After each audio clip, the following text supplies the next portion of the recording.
you have to get money in 2022 and 2023 when that money's actually going to be more guaranteed. It would have been insane for him to opt into 1 year given his injury history and the amount of money that he was going to lose this year. So there was never a chance he was going to opt into this. Not to mention the fact that they could have just dealed him anywhere as a great expiring contract if he did that. There is a chance you opt into it if you don't think there is a chance, Bobby, he could have opted in. But ultimately, we understand what he's looking for. Yeah, we know what he's looking for. Security. You think a guy like that wants to play on a 1 year deal based on his injury history? I mean, of all guys. All right. No one cares about Hayward anymore. We're going to talk about Enes Kanter the rest of the way. Hey, I have some big Celtics news here that just came across Twitter if you guys want to hear it. Yeah. Celtics have extended qualifying offers to Taco Fall and Bobby's guy, Tremont Waters. Oh, so how about this one? This is an interesting one on the Hayward front. The Celtics declined to make Brad Wanamaker restricted free agency. That seemed obvious to me after they after they took two players yesterday, including a guard. I mean, it's a numbers game. There's still talk they bring him back for less. I hope so, because if you're just letting him walk without even say they lose Hayward outright, like we talked about here. That's what they're talking about, bringing him back. Yeah, when you want Wanamaker back, but if he's an unrestricted free agent now, there's real interest in Wanamaker around the league, I would say. Oh yeah, we got what that. league? He had a good year. And he well, no, never mind. Overseas isn't really an option this year. We got that. We got Kanter also. There's a rumor that he's involved in the Portland deal. So we'll see about that. There's another rumor today going back to Hayward. The Knicks have been interested all week. Other rumor, Indiana very much alive for Hayward. So we're still hearing stuff. I haven't been on the Twitter machine in a little while, guys. Anything new coming across here? No, things are dead quiet. And this is the other thing. Just a lot of Gordon Hayward slander. The Twitter just freaked out when that news came across. So this is the other big difference between the Horford situation. If I remember this correctly, didn't Philadelphia rise as a suitor pretty quickly after he declined that option? Ooh. And Horford came out of nowhere. It came out and it was done. Yeah. So you don't quite have that here. There's a lot of smoke and noise and stuff gets into the media, like you said, John, because of leverage points. And you have three sides talking leverage here. The Celtics, those teams that don't want Hayward to go through the roof. And don't forget these sign and trade partners. A sign and trade does have to be 3 years. Want to keep the price low there as much as they can.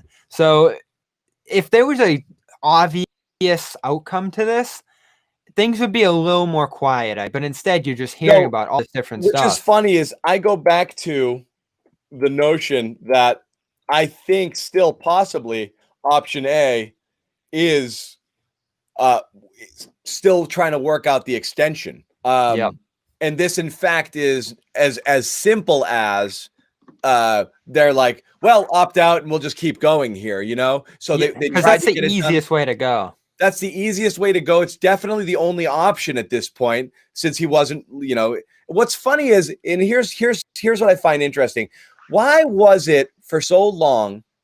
Why was it considered by everybody that the smart money was on Hayward opting in, to the point that we're like, well, duh, that's what he's going to do. And then it changed immediately to, there's no friggin' way he would opt in. Why would he do that? Like it was all season long. Everybody, and again, I know COVID changed things, but like even in the months leading up to it, it was like, well, you have the Hayward thing, but he's obviously going to opt in. What changed there, Bobby? I think a number of different things. People just not think it through. They're like, 34 is a big number, so he's going to take it. I think that was part of it. I think he had a good season leading up to the injury, so I think people maybe before that said, oh, well, he's going to take that deal because there's a lot of uncertainty and he may not get anything close to that at this rate.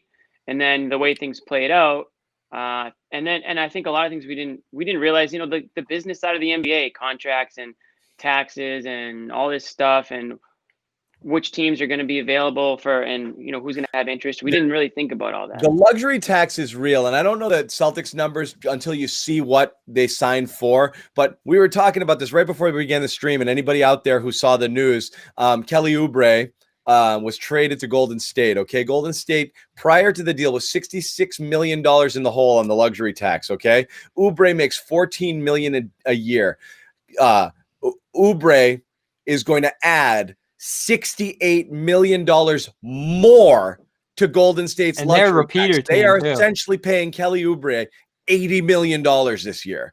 That's how punitive the tax is when you're up in those stratospheric numbers. And again, they make enough here. And there are some teams that don't give a crap about it, but Kelly Oubre basically is costing Golden State $80 freaking million this year. The Man, Warriors that is a tax and a half. The Warriors are so intriguing because Biden's tax was bad. They built they built a stadium where you had to pay a $50,000 tax to get on the season ticket list, just to own those seats, and then you have to pay the season ticket price after. So that's San Francisco economics out there. The repeater tax is a killer too. They're in the repeater tax out there. It's absurd what the Warriors are doing here to try to keep this dynasty alive. But the Celtics aren't in that repeater tax range yet. It's something to consider going forward. But hopefully the NBA too will be considering the cost of this luxury tax thing. They kept it this year. I think they give a little more relief if things stay tough in coming seasons to teams. I got a comment from a fellow Greek, a fellow Yanni on the board here, that maybe what Hayward's doing right now is he's just writing his article for The Athletic, thanking Boston before he. It's just, it's not the ink's not dry yet on that. Yeah. Why I'm moving to Madison Square Garden? Yeah. Thanks, guys. Robin hates you. Yeah, I'll say this. Go ahead. Bobby, hear me on this one. Gordon's Hayward role with the Celtics. You know that Jaylen Brown and Jason Tatum are going to take an increased role.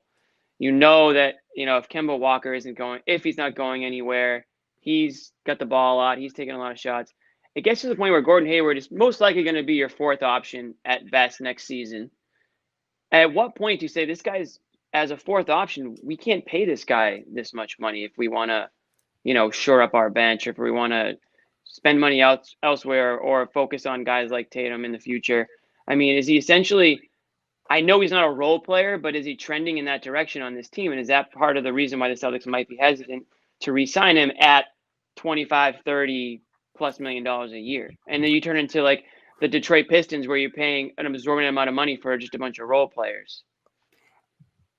See, the role player thing gets tough because it insinuates that he's a minimal part of the team. But your guy who's gluing the bench together, who's meshing a lot of your star players together, as you saw with Andre Iguodala, is as important as anybody else on the roster. And you saw that against. Iguodala's not making that money though. He was making significant money in Golden State. Percentage-wise of the cap, though. Yeah, and Golden State was deeper. It's different situations, but the problem is for the Celtics, they're not deep. So why are we freaking out if he leaves? You got nothing left after him. You have nothing. Well, let's look at this. Let's also not forget. Let's look at it another way. John.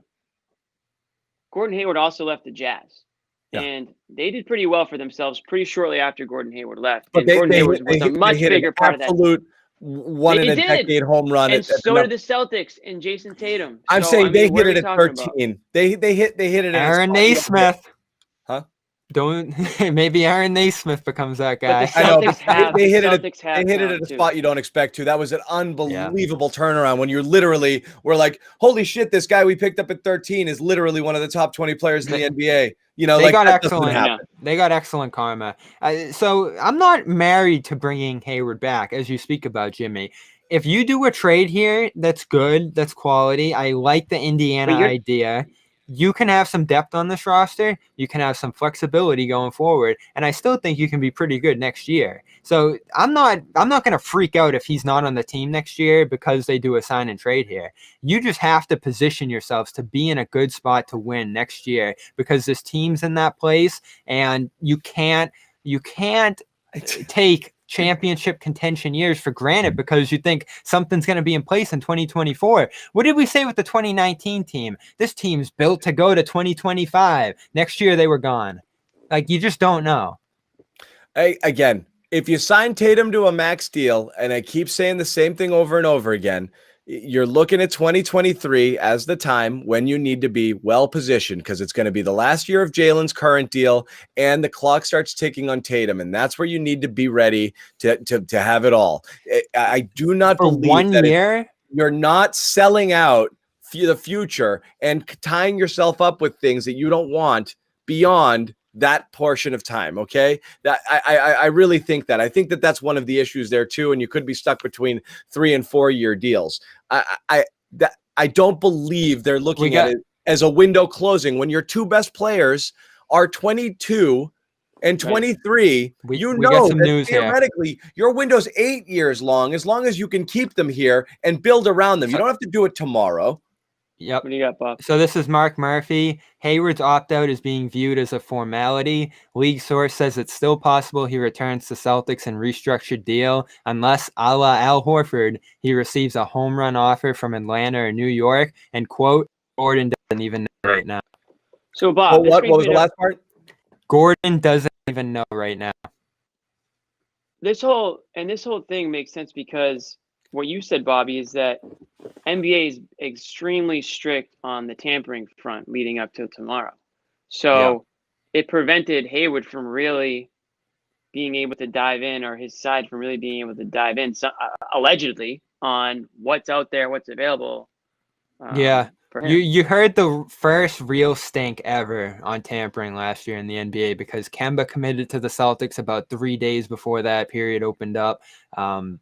And there was just so much of that last summer. Horford clearly knew what was going on. Yeah, Horford was set up. So the league was being looked at like a joke, and they got pissed. Kyrie had that shit set up Kyrie in February. Knew with the All-Star. The league. All-Star weekend, John. That was the biggest one. They friggin' in February they figured it out. We didn't hit on this last night hard enough because the league, Brian Windhorst said, legitimately hammered the Bucks and Kings. Yeah, for the Bogdanovich. They said they weren't going to be able to do that period if they didn't back off it, so they backed off. And I think around the NBA, that completely chilled sign and trade talks. So that's going to make Friday more hectic for the Celtics and those teams. Almost an artificial deadline in that regard. Because of that, which is to say you have to wait for that free agency window to open. And again, we talked about it. I mentioned it earlier. This could be very much a thing where they say, all right, man, we can talk, but if you want to check it out, and again, this is how Belichick does it for the Patriots. They take their free agents down to the wire. They let them go talk. They say, what did you find? Come back to me. All right, I can get close. I can't get close. Mazel tov. See you later. And then that's it. And this is the situation they're in right now. The problem here is it's the either or shit show scenario, which is to say, if Atlanta or New York is willing to pay you something that you're not going to get in a sign and trade, now you're opening the possibility for Hayward to just go do that. And that's it. So now if he truly doesn't know, this is dangerous, the Mark Murphy thing. If he my belief was he had some idea, okay? Mm-hmm. If he truly doesn't know his value and there's really tampering or discussion right now, and then tomorrow the phone rings and they're like 4 and 130, that's it. Ball game. 0. And in worst case scenario. So it's almost worse in that regard. I was hoping that he didn't want to go to New York or Atlanta. He knew what he could get there, but that wasn't his preferred destination. So he's saying, work it out here or send me somewhere I want to go. If it's not that, this is really perilous. They're really on an all or nothing line here. I mean, I find that interesting because of the fact that there's so few teams with cap space this summer. Don't those teams like Atlanta, New York have priorities here? The Knicks could strike out on Van Vliet, but where else is Van Vliet going? So like, if the home run offer is in place for Hayward, it should reasonably be out there right now. It's not like Kevin Durant's on the market. Atlanta swings and misses on him, and Hayward's their backup option. Hayward's the best free agent out there with Van Vliet. So these teams should know more or less now whether they're going to go after Hayward or someone else out there. So again, I think you have a strong point, John, in that those teams are negotiation points. I think it's real, the interest there, but I think there's a limit to what those teams are even willing to pay. So we go back to re-signing with the Celtics or moving toward a sign and trade. And those are definitely Hayward's preferred options. If he wanted to leave, we'd be hearing about it right now. But that's what we thought. But now, if he's saying that if you guys are saying the tampering is such a big deal, and we don't know that, like we could have a problem there, right? Yeah, for sure. But the other side of that is that teams move pretty quick on the first day of free agency. If Van Vliet goes to New York and then all of a sudden Gallinari, like you think might get 24 or something from the Hawks. All of a sudden, Hayward's out of destinations. That's, again, interesting. And then you know what happens? He signs with this. He already knows what the Celtics are going to offer. But then he's him, lost his leverage. Yeah, I mean, that's what happened. That's what happened to Smart, right? And that's why the Celtics are holding out here. Yep. Everything's at a standstill. Danny Smart Ainge turned it down. The bluff. Smart turned it down. Wasn't really there. No restricted sheets. He lost $20 million and he got down to 12. And you know what was key there? They could have hammered Smart even more, but they gave him a fair deal. And they could still do the same with Hayward here, and they should. Yeah, and they could have hammered Smart. Yep. Yeah. All right. Well, that's where we're at, guys. We're still, I mean, we don't have a ton more to say other than it's going to get interesting. What time, Bobby, tomorrow free agency begins? Oh, geez. I don't even know. I've been so locked in on Hayward. Is it tonight? Does it start at midnight? It's tomorrow. No, it's tomorrow night. It's tomorrow night, I think. I'm not sure. Going into Saturday. It's all kind of happening here. I think, again, maybe it's a different time and it doesn't go fast and furious, but typically in free agency, top guys are gone within the first day. And so we're going to know a ton soon after that opens. 6 p.m. tomorrow, so about 24 hours from now. 5. Okay. Oh, so we'll be live again tomorrow night. I can do it. Question. Are we doing a show after every game? Julian asks. We are going to do some sort of show. Yes. We're going to try to do post game. Don't jump ahead, Julian. We got a long ways to go before. Actually, it's in 34 days, Jimmy. Believe it or not. But we may have some revolving guests, Julian, and others out there, but we are absolutely going to be doing post game shows.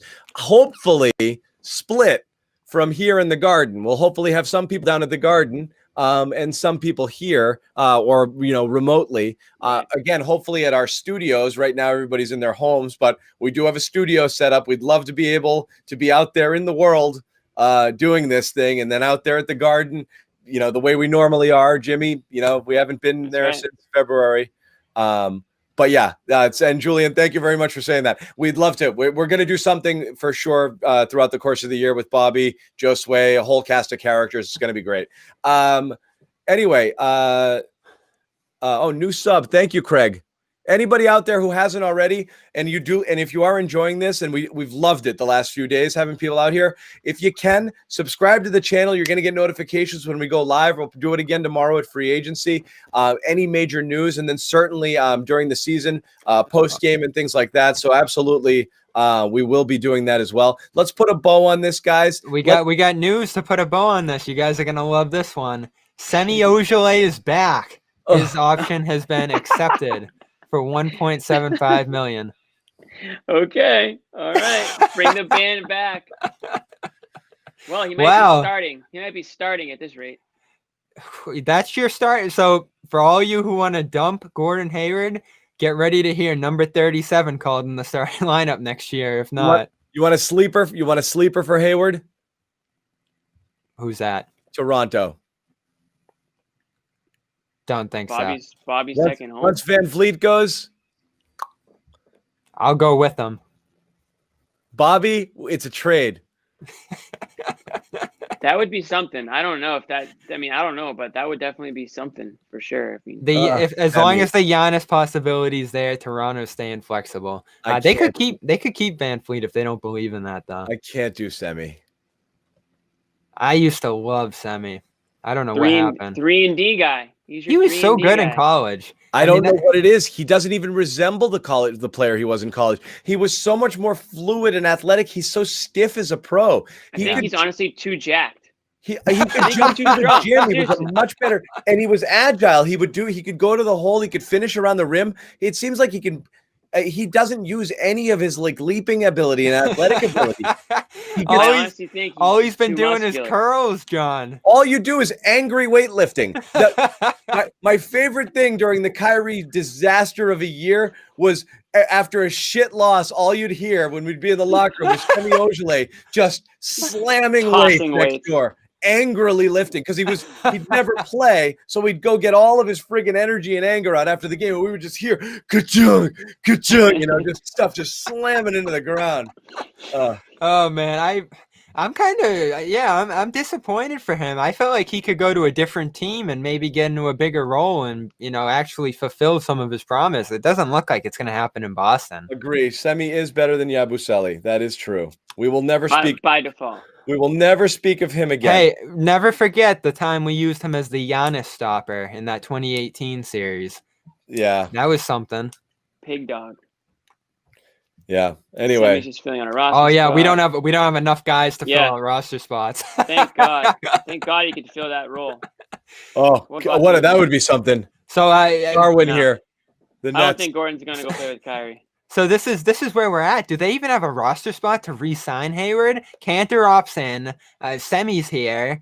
I guess Wanamaker's slot is open, but we're talking about one roster spot open right now. Well, you got to assume they don't need to. You assume Cantor or Poirier is being kicked over somewhere. And there was word that both of these guys last night. Keith Smith said Poirier was part of that deal to Memphis when they kicked the 30th pick out. And then I heard today that Cantor might have been part of that. So that's interesting as well. But yeah, the Semi thing is surprising. I'm trying to do the roster math here. I didn't expect that. There's about 19 or 20 players with like 2 roster spots open here since Hayward opted out. There's a lot to work with here, and that kind of raises your antenna too. Like, are they just keeping guys in place in case of a trade here? It's an interesting move on it is possible. You might need bodies and salaries and things to put together. I think Danny did that in past seasons too. No one knows what's gonna. This is another example that no one knows what's gonna happen. You need some salary filler. I mean, it's not like Semi's making a lot. Didn't they pretty much pick up Yahoo's third-year option just basically because he needed the salary filler? I mean, there's certainly no reason to pick up that option for any. Let me ask you this question: who in the friggin' world benefits from this ridiculous math you have to do to make trades in the NBA? Wouldn't life be so much freaking easier if you just let people trade? Who cares? This salary matching stuff is freaking nonsense. Some of us love it. Oh, well, you're such nerds. Back to the days of like that's what there's baseball, a name for you. There's a name for you guys. No, you're right. There's a good point. It makes the sport so hard to understand. Jesus. Like, no, do you know the amount of stuff you had to know to analyze the Hayward stuff today? Like, it was just absurd, and that hurts the league. You're right. Like, no one wants to open a rule book to try to understand their sport. Yeah, it's tough. I was told there would be no math. How are Jimmy's handles? I would say strong to quite strong. You know who's got some wiggle? Joe Sway. Yes. No, I'll take Joe Sway one-on-one any day of the week. We'll film that live. Yeah. Joe Sway has shedded some weight. He's looking good for this season. Joe Sway's good. Joe Sway's got a little bit of wiggle. We've played at the Garden. We've played around at the Garden post Garden reports in our dress shoes before with Joe Sway. I can't wait for that one. I'm gonna need your help with dunking, John. I've been trying to get there. I'm like an inch away. I know you used to do it back in the day. I have no help. There used to be a younger version of me that could get up over the rim. That guy doesn't exist. Maybe you can boost me up. Calf raises, Bobby. Just squats. You got to lift more. Squats. Got to do squats. Power, explosion, thrust, squats. Good thing the gyms are closing soon. You just do lunges. That's the key. You need that little extra juice, a little bit more lifting with the legs. You'll get there. All right, guys, we're gonna wrap it up. Gordon Hayward, just so everybody knows, free agent, opting out. We don't know what that means yet. Discussion that he could be just trying to work it out with the Celtics, and if that's the case, we could have a resolution soon. However, again, a Mark Murphy report very recently in the Herald, and Murphy definitely knows some people on the Celtics side of things. Gordon doesn't know his market yet. Free agency begins on Saturday. He could easily, thanks, Quinter. New sub, awesome. He could easily be overwhelmed by a deal a la Al Horford. Again, this is a very similar situation to the Horford deal. Very, very, very similar. We have a value. Celtics have a value they think they've placed on Hayward, and they're trying to work it out. And if they can't, and there's a number out there and somebody throws it at them, that could be that. So we'll see. Indiana's in play. Indiana's still in play too, apparently. Indiana's in play. Sign and trades are in play. But right now, again, developing opinion, Bobby, tell me if you're there too. When we began this, we thought they're working out a sign and trade. Now I've kind of started to lean towards they're working out an extension or he friggin' goes. And that's bad if that happens. I don't know which way you guys are leaning on that now. How are you feeling, Jimmy? I'll be honest, man. I've flip-flopped 40 different times on this. I don't know what they're thinking. I mean, it doesn't seem like anyone does. I mean, this is one of the rare instances where even like the big B reporters haven't really, no one's really had a clue, which is baffling to me, which tells me that the Celtics are just, I think there's a bit of a standstill. I honestly think it's hard to even say who has like the upper hand right now. Is it Gordon Hayward or is it Celtics? I don't think we find out until free agency starts at this point, because for what one of the reasons we're hearing is Gordon Hayward's not quite sure what offers are out there. But I think ideally Gordon Hayward would go to a team like Indiana and the Celtics would be able to sign and trade him and get somebody of value back. I think if it's just an exception, that's kind of a whiff. Mark, if we acknowledge you, are you going to stop posting that? Hayward is great. There we go. Most of these commenters are in line with me. I'll be happy with a sign or extension. I don't want to overpay reasonable for deal. Hayward, but I'd rather overpay. If my options are overpay for Hayward, Jesus, my options are overpay for Hayward or get nothing. I have to ask what the overpay is because I don't want to be saddled. I don't want to be saddled with the contract, but I would lead towards the overpay. It's funny. I really would. It's really funny. We don't know at all what's happening. And we are I'm glad we got it all off our chest and yelled a little bit at the beginning. I feel we needed that. That was a little bit of therapy. Everybody's fired up because you don't want that feeling last year was really shitty. That feeling, that feeling when not the worst thing in the world is getting dumped by a girlfriend you freaking hated anyway, and you're like, oh, you got to dump me. I wasted 4 years with you. So that when Irving left and he gamed it and we fell for it and everybody hated him. That was the freaking worst. And then on top of that, Al's like, peace out. That was just like, holy crap. It felt like the end of any Celtics contention whatsoever. And thankfully Kemba comes out of nowhere. Ruined.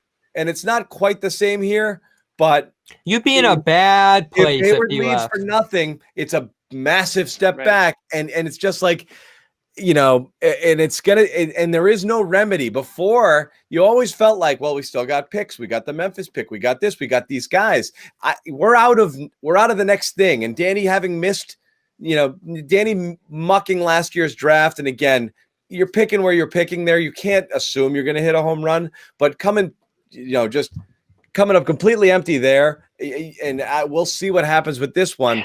There's nothing else coming up the pipeline. And there's not a way to spend or to improve. You've lost you're out of assets. And even if you get that, if you're left in this situation, it's going to feel a little helpless for Celtics fans.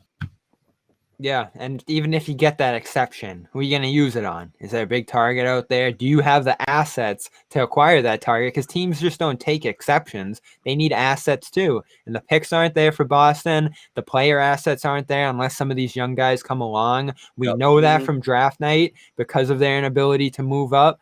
So they would be, in effect, stuck. So what do you do then? Do you move on from Kemba more aggressively? Do you trade Smart? I think the losses just keep mounting after that. Again, I hate using the same phrase I've been using the last few days about the take a step back to take a step forward, but you would have to maybe dump Kemba and get younger and then start to look 2 years down the road and not worry so much about now. If you can do that, but you might try to figure something out there as well. And again, but I don't know. So Jimmy asked, where's the leverage right now? It's in Boston just because of the market. Like, we would know if there was something there for Hayward right now. And as Murphy said, he's sitting around, he's waiting. It's a standstill.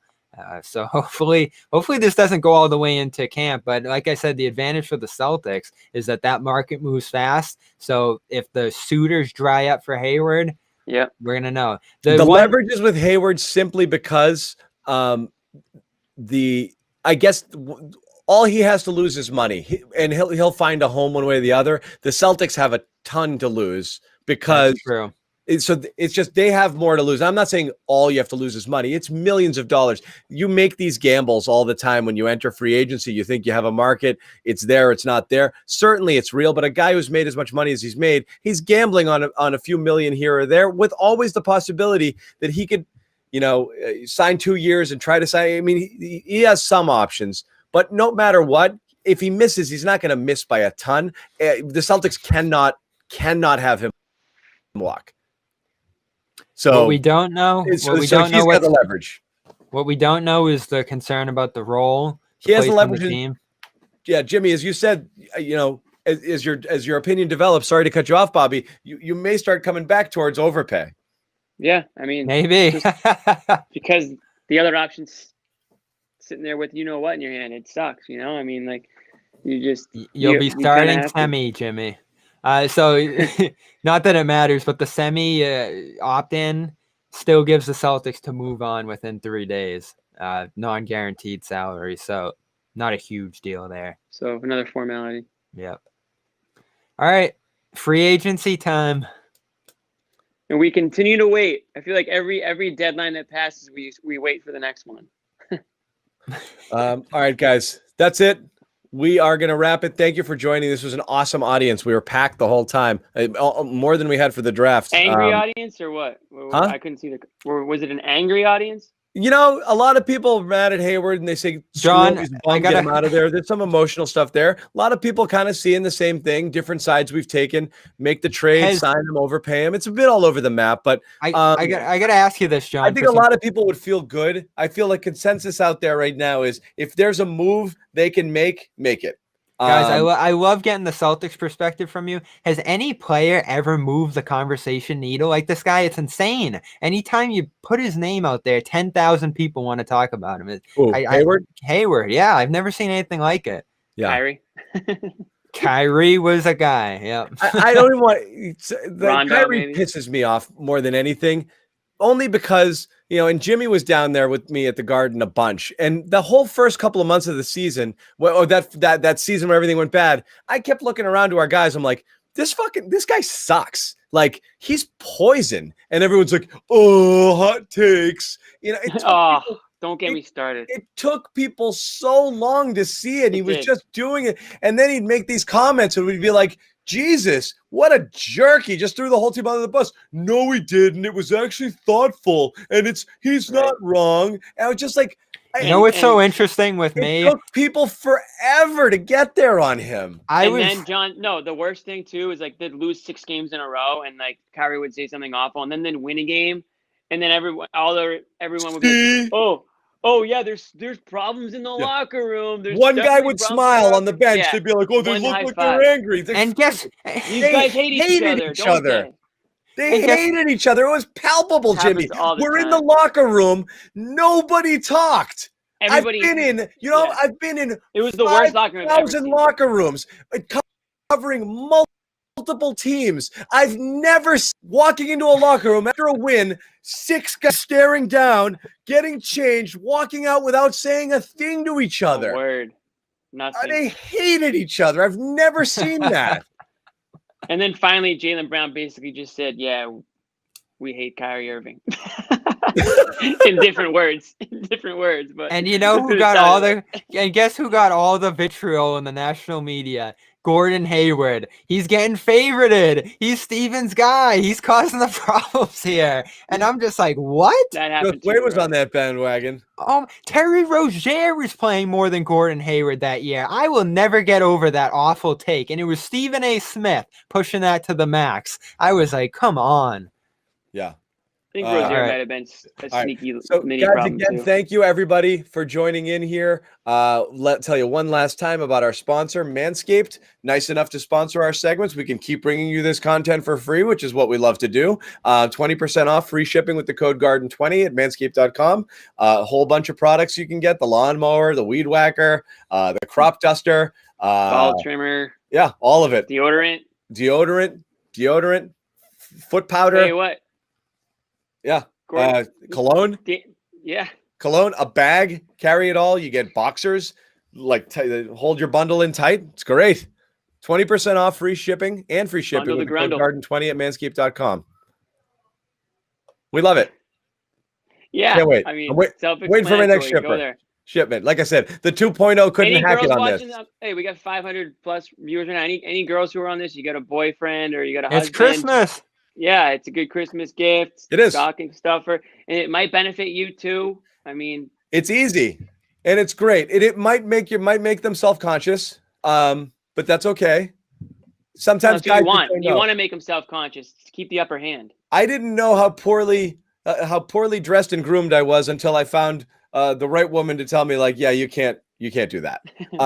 You want to upgrade, and you too. should do this, and then maybe do that, and then I'm like, better. Don't sit on 2.0 for 2 years. You got to upgrade. This is the time to do it. 3.0 is out there. Yeah, you got to upgrade. All right, guys, again, thank you for joining. We'll wrap it up for Jimmy Toscano, Bobby Manning. We will be back. Again, thank you, everybody. A lot of new subscribers out there. I love that. Press subscribe. You'll get notified every single time we go live. We'll be doing this a ton. Jimmy Toscano, Bobby Manning's from Celtics Blog and CLNS Media. John Zanis, thanks a lot, guys.